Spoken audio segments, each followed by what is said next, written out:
নমস্কার বন্ধুরা, টুসি রেশালে আবারও সবাইকে একবার স্বাগত। আজকে চলে এসেছি নিরামিষ আলুর দম। তার জন্য এখানে আমি কেটে নিয়েছি আলু, এখানে বাটার জন্য মশলা নিয়ে নিয়েছি, এখানে টমেটো নিয়ে নিয়েছি, এখানে গোটা জিরে, তেজপাতা, গোটা গরম মশলা আর শুকনো লঙ্কা নিয়ে নিয়েছি। এরপর কড়াই বসিয়ে দিয়েছি। কড়াই গরম হলে কড়াই তেল দিয়ে নেব। এরপর তেলটা গরম হয়ে গেছে, এর মধ্যে এবার একে একে আলুগুলোকে ছেড়ে দেব। আলুগুলো দেওয়া হয়ে গেছে, এরপর আলুগুলোকে ভালো করে ভেজে নেব। একটু লবণ অ্যাড করলাম এর মধ্যে, লবণ দিয়ে আলুটাকে ভালো করে ভেজে নেব।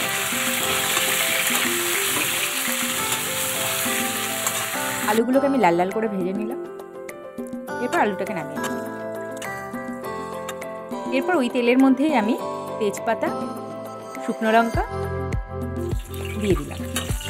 এর মধ্যে এবার দেব গোটা গরম মশলা আর জিরে।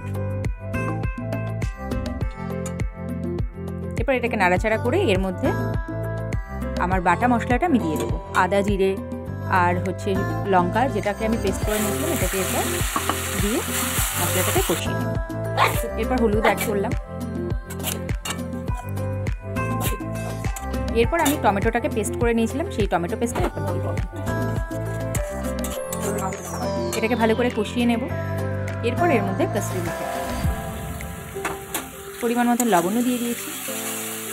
এরপর কসুরি মেথি দিয়ে দেওয়ার পর দিয়ে দিলাম কসুরি মেথি। আবারও এটাকে ভালো করে কষিয়ে নেব কসুরি মেথি দিয়ে। তারপর এখানে আমি এক বাটি দই রেখেছিলাম, দইটাকে এরপর অ্যাড করব। দইটাকে ভালো করে ফেটিয়ে নেবে। তারপর দই দিয়ে ভালো করে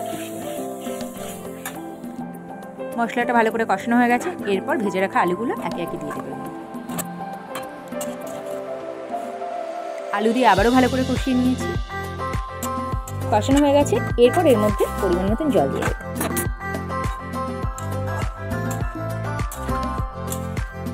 এরপর এটা ফুটতে কিছুক্ষণ রেখে দেবো।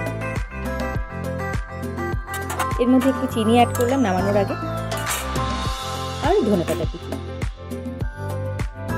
ব্যাস রেডি হয়ে গেছে নিরামিষ আলুর দম, লুচি আর আলুর দম। সকালের ব্রেকফাস্ট পয়লা বৈশাখে দারুণ যাবে। আপনারা অবশ্যই বাড়িতে একবার ট্রাই করুন, আর ভিডিওটি কেমন লাগলো সেটা অবশ্যই জানাবেন। তো আজকের মতন টাটা, সকলে ভালো থাকবেন, সুস্থ থাকবেন। আর ভিডিওটি যদি ভালো লেগে থাকে তাহলে like, comment, share and subscribe করে দেবেন।